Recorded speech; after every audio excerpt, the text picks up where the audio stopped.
Welcome to Wujing Paijian. We have a brand new show called The Ultimate Dragon Showdown. That's great.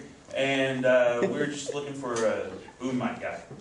Great. Alright, so if you could, just tell me a little bit about yourself and what you've done. Well, you know, I started in the TV sound industry as a gaffer, and I moved my way up very quickly to a boom mic operator. And I've worked on some of the largest Asian reality shows that are out there. Sounds good. So what do you say that is your ideal environment?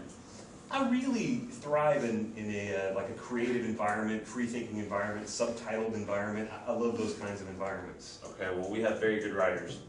And so what about your salary requirements? Well, I'm sure that you guys have already set a salary range for this position, so I'd like to know what you're offering for this position. We do salary, we don't do per show. So it would probably be for the whole season, probably about 30,000. Okay. Yen? No, American dollars, because okay. we do actually do the show in America, but we air it through the Asian network, which also airs internationally. Okay, great. Oh, that's great. How do you handle stress? Because in this environment, you never know what's going to be thrown at you, especially with these crazy shows that we always love to produce. Yeah, well, I'm pretty cool under pressure. You know, I've been in this industry for a while, so I've had to deal with a lot of those kinds of pressures. Styrofoam squids, things like that being thrown at me. So. Exactly. You never know what's going to hit you in the face. You never know. That's right. So you consider yourself a careful individual because those mics are very, very expensive. Well, it's true. They are very expensive, and also when you're working in a studio, there are cables, and there are cords, and there are sandbags. You have to absolutely be careful. I mean, it's people's lives are at risk.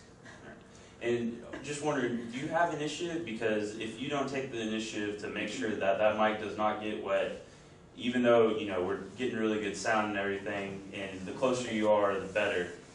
I mean, would you consider yourself to take the risk to get close, but yet make sure it doesn't get wet? Yeah, absolutely. As you can tell by my resume, I advanced very quickly in this industry. While I was working for Happy Smile Super Challenge Family Wish Show, I took the initiative of always being the first person at work and always being the last one to leave. So I like to step up to the challenge. Awesome. Well, one last question. How do you feel about working with people in minority groups? Well, the truth is, I enjoy working with people from all sorts of cultures. When I worked for Who Wants to Be a Celebrity Fishmonger, that show was done entirely out of country, and it gave me an opportunity to kind of relate with other cultures. I think I work well with everyone. Awesome. Well, we do have people that come over on work visas, okay. So that's good, and you never know exactly who you're going to be working with, because we never know. And in this environment, if you do not do your job, you're gone, and we will get somebody else. Okay, that's fair enough, sure. So do you have any questions? I just kind of want to know how you rate your competition. Well, there are other networks out there like Al Jazeera that do produce crazy TV shows that we just kind of put off there. But luckily, the Asian network, we only compete with American people, even though we are an international company.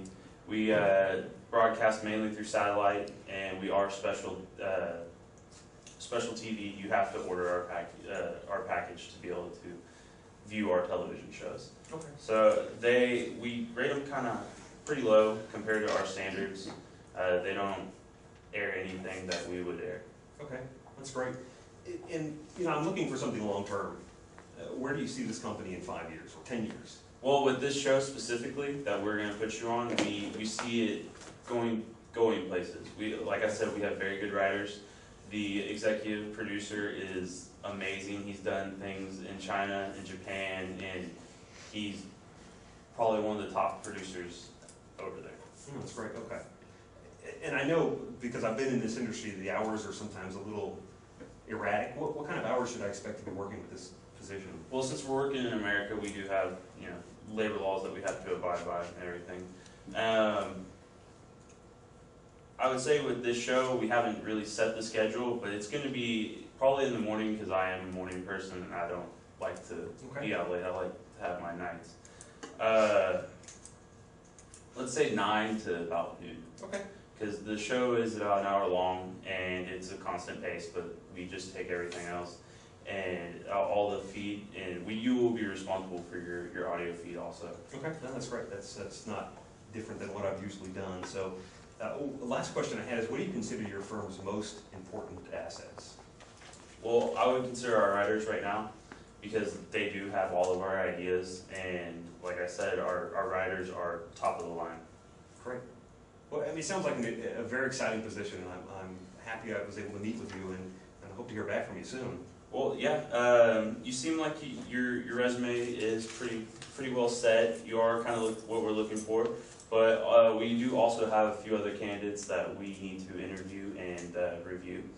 So it was very nice meeting you, and hopefully we'll give you a call back. Thank you very much. All right.